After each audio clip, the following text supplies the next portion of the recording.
잠시 눈을 감고 내일 아침 출근길 꽉 막힌 지하철 2호선의 풍경을 상상해 보십시오. 바로 옆자리에 앉은 평범한 대학생이 가방에서 주섬주섬 종이 신문을 꺼냅니다. 요즘 세상에 종이 신문이라니 신기해서 슬쩍 곁눈질을 했는데 순간 여러분의 눈을 의심하게 됩니다. 신문 일면 헤드라인에 아주 굵고 붉은 궁서체로 경애하는 김정은 동지께서 현지 지도를 하시었다라는 문구가 선명하게 박혀 있습니다. 그 아래에는 대륙간 탄도미사일 발사를 자축하며 환하게 웃는 북한 군인들의 사진이 대문짝만하게 실려있죠. 정부가 지난 55년간 굳게 잠겨있던 금단의 문을 활짝 열어 젖혔기 때문입니다. 이제 국립중앙도서관이나 대학 도서관에 가면 누구나 북한 노동당 기간지인 노동신문을 마음껏 읽을 수 있습니다. 더 충격적인 건 반출 규정의 파격적인 완화입니다. 예전에는 특수인가자만 CCTV가 돌아가는 밀폐된 방에서 숨죽여 볼 수 있었지만 이제는 기사를 복사해서 집에 가져가도 되고 PDF로 다운받아 내 스마트폰 갤러리에 저장하고 다녀도 됩니다. 정부의 입장은 아주 쿨하고 자신만만합니다. 대한민국은 이미 선진국이다. 국민 소득이 3만 5천 불을 넘고 전 세계가 K컬처를 소비하는데 고작 촌스러운 북한 신문 쪼가리 본다고 공산주의자가 될 국민이 어디 있겠느냐는 겁니다. 이른바 체제 자신감이죠. 꽁꽁 숨겨두니까 호기심에 더 찾아보는 금지된 장난 심리가 생기니 차라리 확 보여줘서 북한의 낙후된 현실을 깨닫게 하자는 논리입니다. 과연 그럴까요? 정말 우리는 안전할까요? 우리가 노동신문을 자유롭게 퍼나르고 낄낄거리는 그 순간 평양의 누군가는 흐뭇한 미소를 지으며 계산기를 두드리고 있을지도 모릅니다. 우리가 무심코 누른 좋아요와 공유하기가 어떻게 북한의 핵무기 자금이 되고 우리 사회를 반으로 쪼개는 날카로운 칼날이 되는지 알아보겠습니다.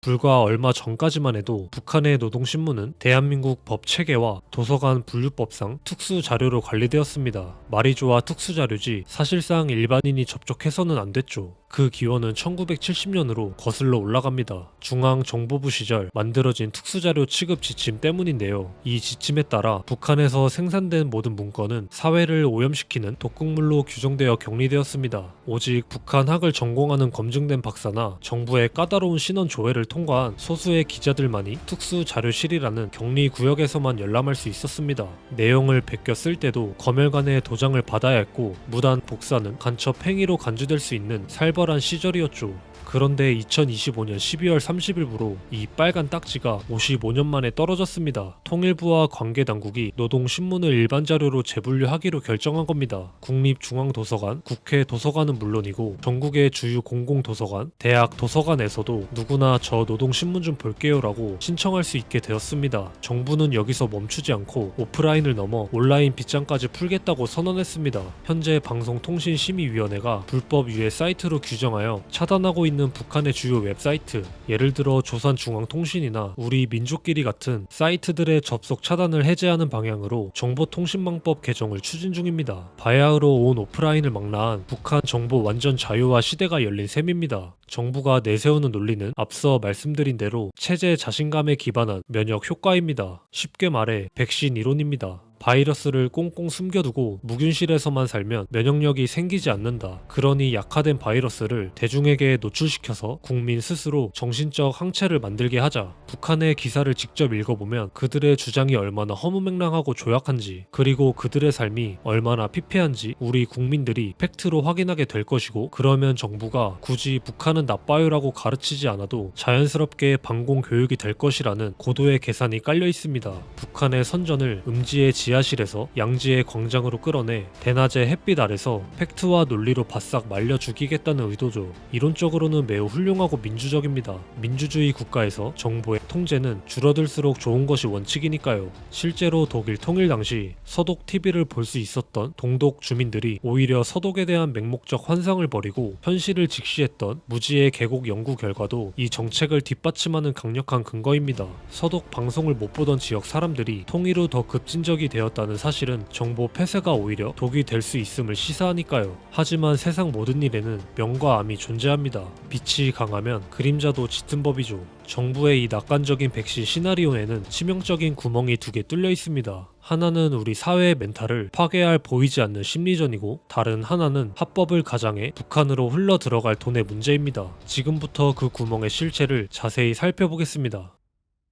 많은 분들이 착각하는 게 있습니다. 에이, 북한 신문 본다고 사람들이 김정은 만세를 외치며 세뇌 당하겠어? 요즘 사람들이 얼마나 똑똑한데? 라고 생각합니다. 맞습니다. 그건 너무 1차원적인 사고방식입니다. 북한의 대남 공작부서, 통일전선부나 정찰 총국은 바보가 아닙니다. 그들도 알고 있습니다. 한국 사람들이 노동신문을 보고 감동받아 주체 사상을 믿을 확률은 0%에 수렴한다는 걸요. 그렇다면 그들은 왜 노동신문을 우리에게 그토록 보여주고 싶어 할까요? 21세기 현대전의 핵심은 영토를 빼앗는 게 아니라 상대방 국민의 마음을 해킹하는 것입니다. 이를 군사용어로 인지전이라 부릅니다. 인지전의 최종 목표는 적을 내 편으로 만드는 게 아닙니다. 적을 내부에서부터 붕괴시키는 것, 즉 분열입니다. 아주 현실적이고 섬뜩한 시나리오를 하나 써보겠습니다. 대한민국의 아주 민감한 정치적 이슈가 터졌다고 가정해봅시다. 예를 들어 젠더 갈등이 극에 달하거나 여야가 사생 결단으로 대립하는 대형 정치인의 스캔들이 터졌습니다. 우리 사회의 여론이 딱 반으로 갈라져 서로 죽일 듯이 싸우고 있는 바로 그 시점, 노동신문이 아주 교묘한 논평을 냅니다.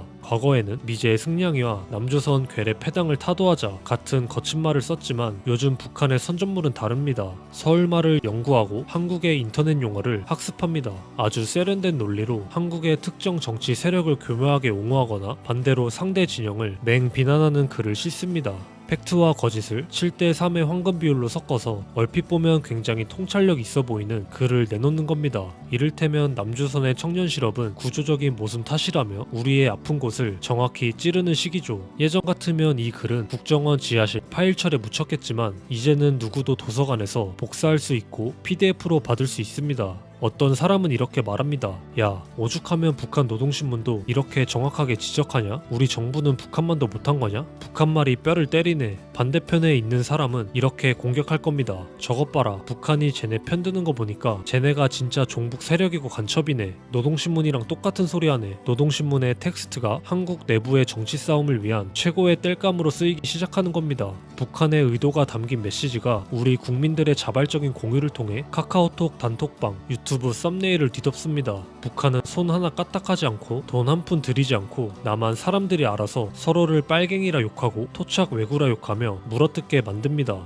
이것이 바로 북한이 노리는 갈등의 극대화입니다. 게다가 인간의 뇌에는 확증 편향이라는 무서운 버그가 있습니다. 사람은 자기가 보고 싶은 것만 보고 믿고 싶은 것만 믿습니다. 정부는 국민들이 노동신문을 보고 북한은 나쁘다고 깨달을 것이라 기대하지만 실제로는 다릅니다. 이미 북한의 호의적인 사람은 노동신문에서 자주성과 민족 공조 같은 달콤한 단어만 골라내어 신념을 강화할 것이고 북한을 혐오하는 사람은 자극적인 문구만 골라내어 혐오를 증폭시킬 것입니다. 결국 객관적인 판단보다는 양극단으로의 쏠림 현상이 가속화될 위험이 큽니다. 이것은 과거 독일의 사례와는 환경이 완전히 다릅니다. 당시 동독 주민들은 서독 TV를 일방적으로 시청만 했지만 2025년의 대한민국은 인터넷을 통한 재가공과 무한 확산이 가능한 시대입니다. 하지만 심리전보다 더 직접적이고 더 소름돋는 그리고 대중에게 가장 덜 알려진 문제가 있습니다. 바로 돈입니다. 여러분이 도서관에서 노동신문을 복사하고 유튜버들이 노동신문 기사를 인용해서 분석 영상을 만들 때마다 보이지 않는 곳에서 북한에 전달된 돈이 쌓이고 있습니다. 아니 북한 신문 보는데 무슨 돈을 내? 도서관은 무료잖아. 그리고 적국인데 저작권이 어딨어? 라고 하시겠지만 놀랍게도 대한민국에는 저작권료라는 아주 합법적인 명목이 존재합니다. 이 기이한 구조를 이해하려면 남북경제문화협력재단 줄여서 경문협이라는 단체를 반드시 알아야 합니다. 2004년에 설립된 이 민간단체는 북한 당국과 독점 계약을 맺고 있습니다. 한국 내에서 사용되는 북한의 모든 저작물에 대한 저작권료를 북한 대신 징수해서 송금해주는 수금 대리인 역할을 합니다. 우리 방송사가 뉴스에서 북한 열병식 장면을 내보낼 때도 출판사가 북한 소설을 출간할 때도 경문협에 저작권료를 냅니다. 그런데 다들 아시다시피 2008년 금강산 관광객 피격 사건 이후 그리고 2010년 5.24 조치 이후 대북 송금이 전면 금지됐습니다. 유엔 제재도 강력하고요. 그럼 경문협이 그동안 거둔 그 돈은 어디로 갔을까요? 경문협이 꿀꺽했을까요? 아닙니다. 바로 법원에 공탁을 걸어둡니다. 지금은 정부 제재 때문에 북한 주인에게 돈을 못 보내지만 나중에 통일되거나 제재가 풀리면 꼭 줄게 하고 법원 금고에 차곡차곡 쌓아두는 겁니다.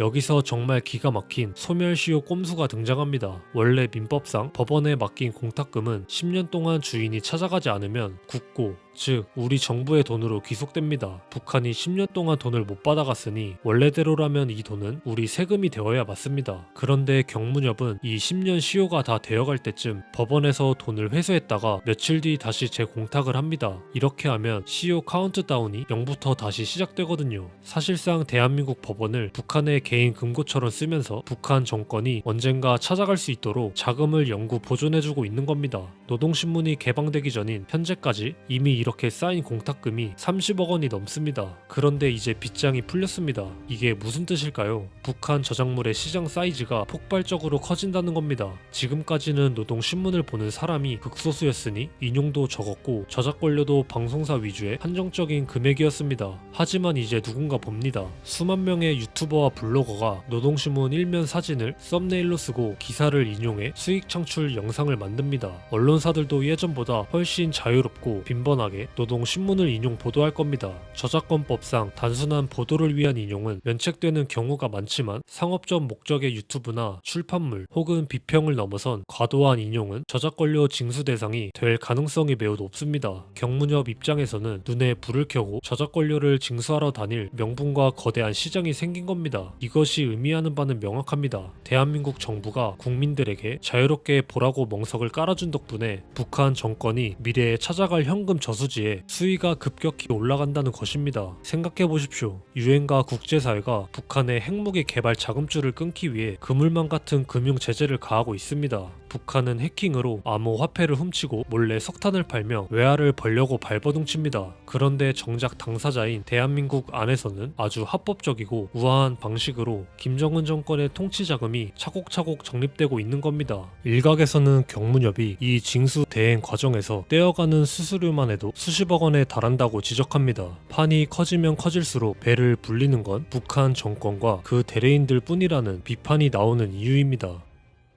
이야기를 정리해 보겠습니다. 2025년 12월 노동신문 전면 개방은 표면적으로는 대한민국의 성숙한 민주주의와 체제 자신감을 상징하는 멋진 이벤트처럼 보입니다. 북한 자료를 맘껏 가져가도 좋다, 퍼날라도 좋다는 정부의 선언은 모든 것을 통제하는 북한과 대비되어 더욱 쿨하고 멋져 보이기까지 합니다. 하지만 그 화려한 명분과 자유의 향기 이면에는 우리가 미처 계산하지 못한 혹은 애써 외면하고 있는 두 장의 청구서가 기다리고 있습니다. 첫째, 심리적 청구서입니다. 북한의 정교하고 세련된 선전 논리가 팩트체크 능력이 없는 대중에게 무차별적으로 노출되고 이것이 국내 정치 갈등의 땔감으로 쓰이면서 우리 사회가 치러야 할 혼란의 비용입니다. 노동신문은 백신이 될 수도 있지만 잘못 다루면 우리 내부를 썩게 만드는 악성 바이러스가 될 수도 있습니다. 둘째, 경제적 청구서입니다. 우리의 호기심과 관심이 늘어날수록 합법적인 저작권료라는 명목으로 법원 금고에 쌓이는 북한 몫의 돈다발은 더 커집니다. 안보를 위협하는 주체에게 우리의 돈으로 보상을 해주는, 내 돈으로 나를 겨눌 무기를 사주는 이 지독한 역설을 우리는 과연 어떻게 받아들여야 할까요? 자유에는 책임이 따른다는 말 너무 교과서적인가요? 하지만 이번만큼은 그 무게가 다릅니다. 이제 정보의 문은 열렸고 다시 닫을 수는 없습니다. 역사의 수레바퀴는 굴러갔습니다.